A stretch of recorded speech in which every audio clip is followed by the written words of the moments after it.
Chapter 23. Peace is Declared. "Come with me to my dwelling, and I'll introduce you to my daughters," said the chief. "We're bringing them up according to a book of rules that was written by one of our leading old bachelors, and everyone says they're a remarkable lot of girls." So Scraps accompanied him along the street to a house that seemed on the outside exceptionally grimy and dingy.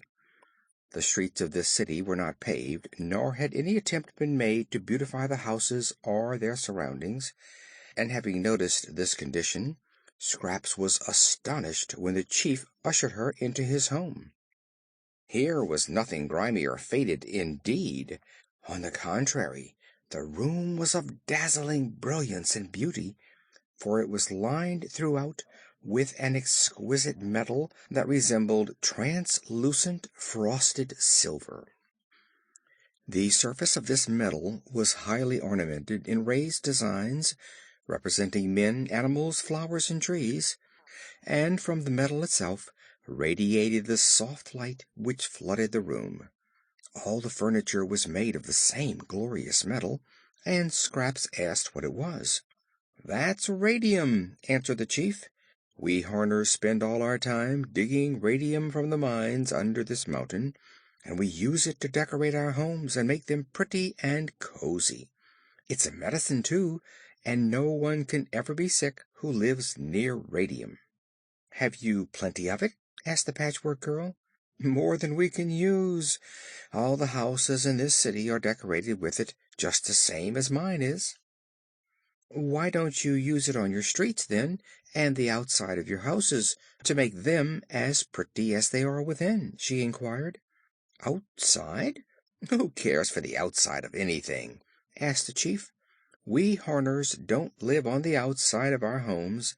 We live inside. Many people are like those stupid Hoppers, who love to make an outside show. I suppose you strangers thought their city more beautiful than ours, because you judged from appearances, and they have handsome marble houses and marble streets. But if you entered one of their stiff buildings, you would find it bare and uncomfortable, as all their show is on the outside. They have an idea that what is not seen by others is not important. But with us, the rooms we live in are our chief delight and care. We pay no attention to outside show." "Seems to me," said Scraps musingly, "it would be better to make it all pretty, inside and out." "Seems? Why, you're all seams, my girl," said the chief, and then he laughed heartily at his latest joke, and a chorus of small voices echoed the chorus with "Tee hee hee hee, ha ha." Scraps turned around and found a row of girls seated in radium chairs ranged along one wall of the room. There were 19 of them, by actual count, and they were of all sizes, from a tiny child to one almost a grown woman. All were neatly dressed in spotless white robes, and had brown skins, horns on their foreheads, and 3-colored hair.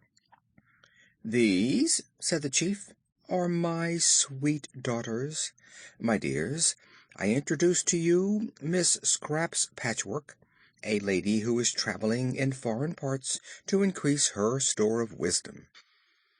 The 19 Horner girls all arose and made a polite curtsy, after which they resumed their seats and rearranged their robes properly. "Why do you sit so still, and all in a row?" asked Scraps. "Because it is ladylike and proper," replied the chief. "But some are just children, poor things. Don't they ever run around and play and laugh and have a good time?" "No, indeed," said the chief. "That would be improper in young ladies, as well as in those who will sometime become young ladies.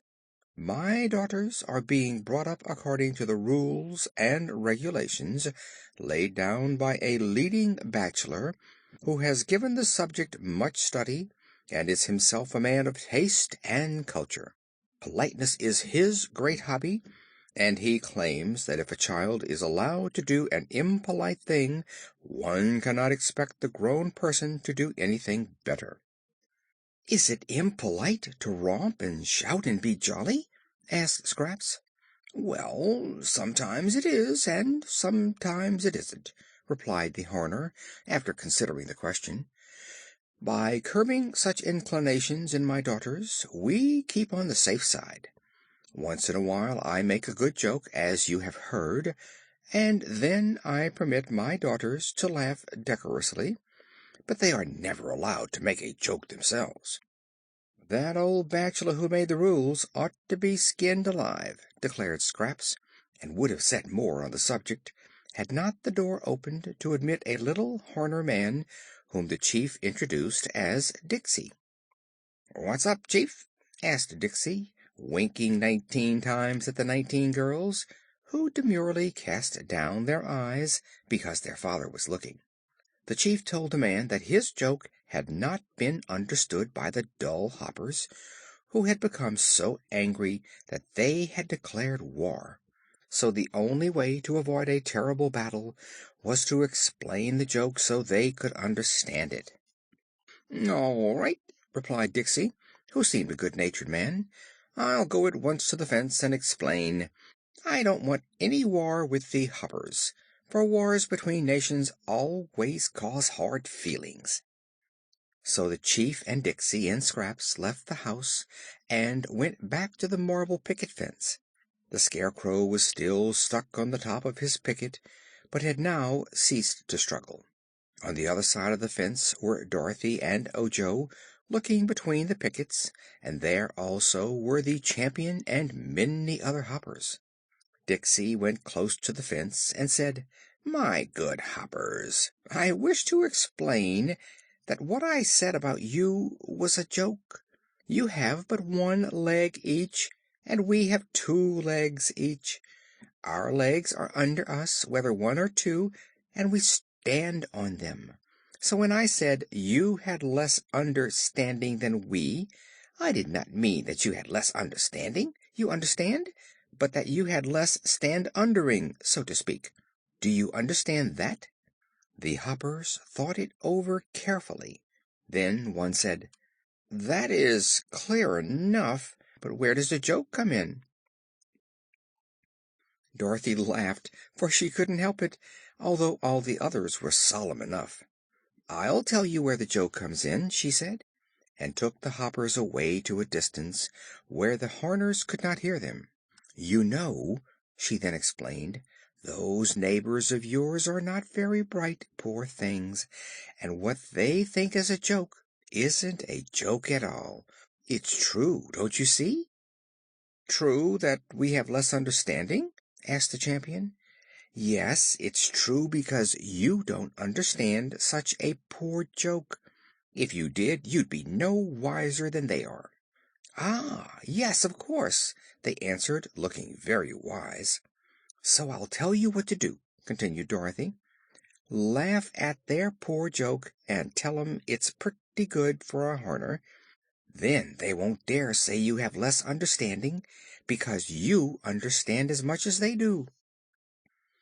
The Hoppers looked at one another questioningly, and blinked their eyes, and tried to think what it all meant, but they couldn't figure it out. "What do you think, Champion?" asked one of them. "I think it is dangerous to think of this thing any more than we can help," he replied.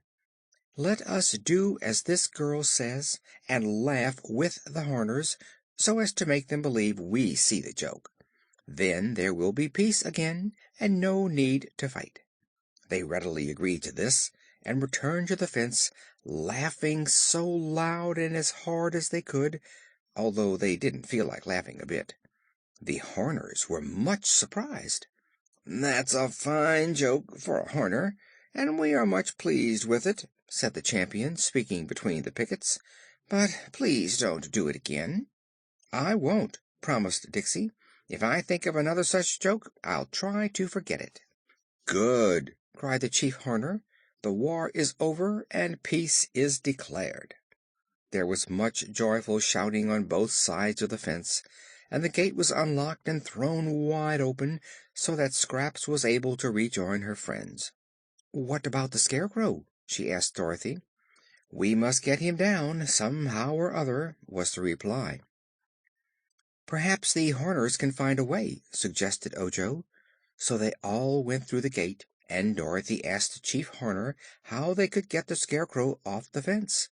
The Chief didn't know how, but Diksey said: "A ladder's the thing." "Have you one?" asked Dorothy. "To be sure. We use ladders in our mines," said he. Then he ran away to get the ladder, and while he was gone the Horners gathered around and welcomed the strangers to their country, for through them a great war had been avoided. In a little while Diksey came back with a tall ladder, which he placed against the fence. Ojo at once climbed to the top of the ladder, and Dorothy went about halfway up, and Scraps stood at the foot of it. Toto ran around it and barked. Then Ojo pulled the Scarecrow away from the picket and passed him down to Dorothy, who in turn lowered him to the Patchwork Girl. As soon as he was on his feet and standing on solid ground, the Scarecrow said: "Much obliged. I feel much better. I'm not stuck on that picket any more." The Horners began to laugh, thinking this was a joke, but the Scarecrow shook himself and patted his straw a little, and said to Dorothy: "Is there much of a hole in my back?" The little girl examined him carefully. "There's quite a hole," she said, "but I've got a needle and thread in the knapsack, and I'll sew you up again." "Do so," he begged earnestly, and again the Hoppers laughed, to the Scarecrow's great annoyance. While Dorothy was sewing up the hole in the straw man's back, Scraps examined the other parts of him. "One of his legs is ripped, too!" she exclaimed. "Oh ho!" cried little Diksey. "That's bad. Give him the needle and thread and let him mend his ways." "Ha ha ha!" laughed the Chief, and the other Horners at once roared with laughter. "What's funny?" inquired the Scarecrow sternly. "Don't you see?" asked Diksey, who had laughed even harder than the others. "That's a joke. It's by odds the best joke I ever made. You walk with your legs, and so that's the way you walk, and your legs are the ways, see? So when you mend your legs, you mend your ways." Ho ho ho! Hee hee hee! I'd no idea I could make such a fine joke. "Just wonderful!" echoed the Chief. "How do you manage to do it, Diksey?" "I don't know," said Diksey modestly. "Perhaps it's the radium, but I rather think it's my splendid intellect." "If you don't quit it," the Scarecrow told him, "there'll be a worse war than the one you've escaped from." Ojo had been deep in thought, and now he asked the Chief: "Is there a dark well in any part of your country?" "A dark well? None that I ever heard of," was the answer. "Oh, yes," said Diksey, who overheard the boy's question. "There's a very dark well down in my radium mine." "Is there any water in it?" Ojo eagerly asked. "Can't say. I've never looked to see, but we can find out." So as soon as the Scarecrow was mended, they decided to go with Diksey to the mine. When Dorothy had patted the straw man into shape again, he declared he felt as good as new and equal to further adventures. "Still," said he, "I prefer not to do picket duty again. High life doesn't seem to agree with my constitution." And then they hurried away to escape the laughter of the Horners, who thought this was another joke. End of Chapter 23.